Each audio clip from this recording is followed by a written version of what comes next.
Greetings, salutations, and beyond Venu. My name is Joe Bichetto, and this is your memory card news for August 1st, 2018. And I'm live to you from San Francisco. I'm trying to be a little quiet because I'm in a shared Airbnb.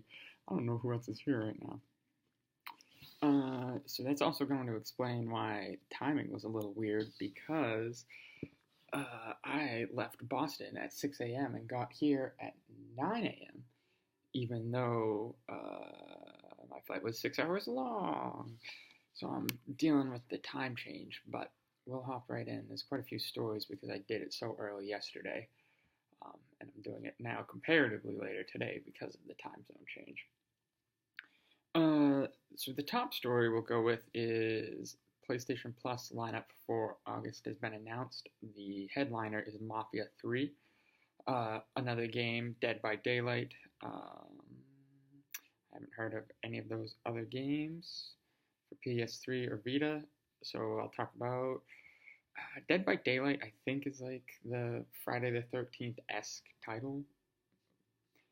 The thing about PlayStation Plus is like I don't care really what they are, how good they might be. Like I'll download them and probably never really play them because I don't feel as much ownership over them since I didn't buy them. That said, Mafia 3 is a huge get, and that one will be fun to mess around with at least. Valve's Artifact will be playable at PAX West and releases in November. I got this from Game Informer. So Artifact is Valve's version of Hearthstone, a trading card deck building game. I'm not really sure what lore it's based off of. Was it Dota? I think I'm not really sure. Let's see. Yep, the story says Dota 2. So that's pretty neat. It's just kind of neat to see Valve making new games. I think that's more exciting necessarily than this particular title, but we'll see how it goes. Comes out November 28th for everybody, with mobile versions coming in 2019. So there you go. Doom Eternal gameplay reveal on August 10th, which is the second day of QuakeCon. So that's cool. Be prepared for that. I'm really not expecting it to look much different than the first Doom from 2016, but we haven't seen gameplay, hence the reveal. And this title has a really quick turnaround as it just came out. It was just revealed at E3 this year, I should say. And it's supposed to come out sometime next year, I think early 2019. Do we have anything other than? Doesn't say. So yeah, moving right along. Another Valve story. Should have lined those up. Valve adds pop-up warnings on Steam to protect users from fake item trends. This came from in lieu of this game. I don't remember what it was called, but was selling players in-game items that were like not real or somehow connected to Dota 2, but didn't really connect to Dota 2. I'm not really sure how that played out, but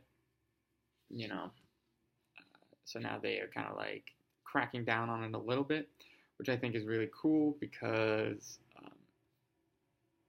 it just is like steps to them being like, cut it with the predatory practices on our platforms. And I don't think this is necessarily like solves any problems, but it does take steps in the right direction. God of War's final secret confirmed by Santa Monica Studios. So I'll say right now, for anybody watching, God of War spoilers for the next, I'll do 45 seconds. So at the end, Atreus turns out to be Loki in the Norse world of it. Like Kratos named him Atreus for the Greek part of him, but so anyways, players found runes in Kratos' house that said L-O-K-I, or translated to that.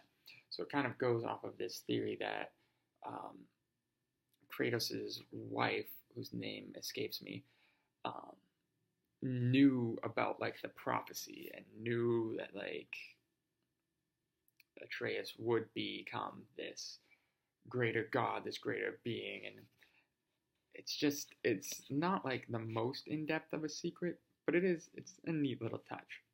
Anyways, done with God of War. Spoilers over. Moving right along, Blizzard teams up with World of Warcraft YouTuber for tutorial series. This kind of also touches on, I saw it today, parents are hiring Fortnite tutors so their kid gets better at it. Um, there's a lot of stuff going on in terms of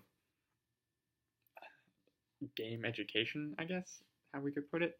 Um, I like the World of Warcraft one because the game is like what, 14 years old now, and like it's hard to break into it, especially an MMO, especially a game this old that has continued to receive updates over and over again.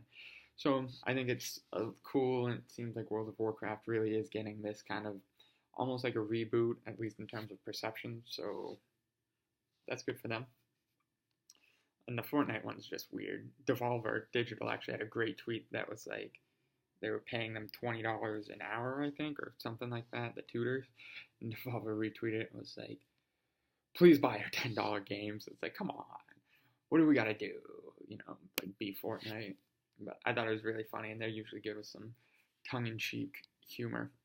Anyways, our last story for today, Kingdom Hearts 3 Playlink has not been officially confirmed. There was this report going around for some site, I don't remember exactly which one, but it wasn't like mainstream games media, if that makes sense, saying the game was 40 to 50 hours of the story, an estimated 80 amount total.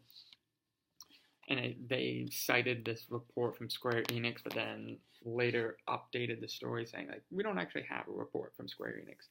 But, everybody just went with it anyways.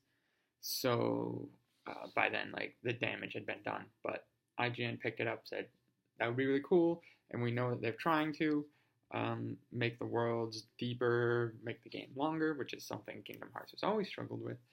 But no confirmation officially yet. But that's the way it was for August 1st, 2018. I'm Joe Buscetto, and I'm going to get some rest in San Francisco. See you tomorrow.